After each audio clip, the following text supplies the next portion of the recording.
రాష్ట్ర వ్యాప్తంగా వైసీపీ మంత్రులు ఎమ్మెల్యేలు హాజరయ్యారు. ఈ సందర్భంగా గంగవరంలో ఏర్పాటు చేసిన మేధావుల సమావేశంలో ఉప ముఖ్యమంత్రి అంజద్ ఖాన్ సీఎం జగన్ ను ఉద్దేశించి మాట్లాడారు. దేశ చరిత్రలోనే ఇచ్చిన హామీలను అన్నింటినీ నెరవేర్చిన ఘనత సీఎం జగన్ కి దక్కుతుందని కొనియాడారు. రాబోయే ఎన్నికల్లో ప్రతి ఒక్క కార్యకర్త సైనికుడిలా పనిచేసి భారీ మెజార్టీతో వైసీపీని గెలిపించాలని కోరారు. ఈ కార్యక్రమానికి పలమనేరు నియోజకవర్గ వ్యాప్తంగా వైసీపీ కార్యకర్తలు, నాయకులు, మహిళలు భారీగా పాల్గొన్నారు. మరి సామాజిక సాధికారత బస్ యాత్ర మరి ఈరోజు పలమనేరు నియోజకవర్గంలో పలమనేరు నియోజకవర్గ హెడ్ క్వార్టర్లో మరి గౌరవ శాసనసభ్యులు మరి వెంకటగౌడ గారి ఆధ్వర్యంలో మరి ఇక్కడ నిర్వహించడం జరుగుతుంది. మరి సామాజిక సాధికారతం అనేది మరి గతంలో నుంచి కూడా మనం వింటున్నాం. కేవలం ఒక నినాదంగా ఉన్న పరిస్థితి నుంచి మరి ఈరోజు ఈ రాష్ట్రంలో మరి జగనన్న ప్రభుత్వం వచ్చిన తర్వాత మరి సామాజిక సాధికారత అనేది ఒక నినాదం కాదు, ఈ ప్రభుత్వం యొక్క విధానం అని చెప్పి చేసి చూపించిన నాయకుడు మన ముఖ్యమంత్రి శ్రీ వైఎస్ జగన్మోహన్ రెడ్డి గారు.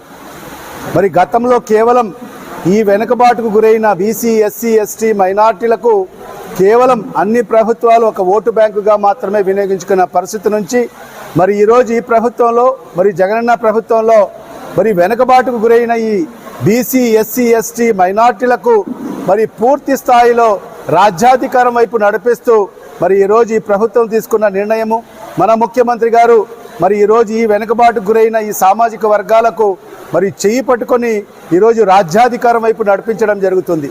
దానికి నిదర్శనం మరి ఆయన మొట్టమొదటి క్యాబినెట్ కూర్పులో మనం చూసుకుంటే మరి ఈరోజు 25 మంది మంత్రులు ఉంటే దాంట్లో 17 మంది బీసీ, ఎస్సీ, ఎస్టీ, మైనార్టీలకు సంబంధించిన వ్యక్తులు, ఈరోజు 70% మరి బీసీ, ఎస్సీ, ఎస్టీ, మైనార్టీలకు సంబంధించిన వ్యక్తులు ఉన్నారు.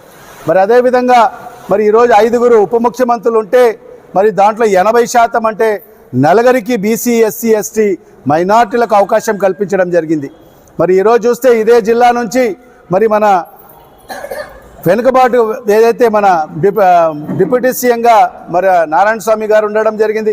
మరి అదేవిధంగా ఒక మైనార్టీ సామాజిక వర్గానికి సంబంధించిన నన్ను మరి ఈరోజు ఈ రాష్ట్రానికి మరి ఈరోజు ఉప ముఖ్యమంత్రి చేయడం అనేది మరి ఈరోజు ఒక సువర్ణ అక్షరాలతో లిఖించదగ్గ విషయం అని చెప్పి కూడా ఈ సందర్భంగా తెలియజేసుకుంటున్నాను. మరి దానికి నిదర్శనం కూడా ఈరోజు చూడండి, ఈరోజు వేదిక పైన చూస్తే బీసీ, ఎస్సీ, ఎస్టీ, మైనార్టీలో మరి ఈరోజు ఉన్నత పదవులు ఉండారంటే మరి అది ఒక్క జగన్మోహన్ రెడ్డి గారి వల్లనే సాధ్యమైందని చెప్పి కూడా ఈ సందర్భంగా తెలియజేసుకుంటున్నాను. ఎందుకంటే గత 5 ఏళ్లు పాలించిన చంద్రబాబు నాయుడు మరి తెలుగుదేశం పార్టీ మరి బీసీల పార్టీ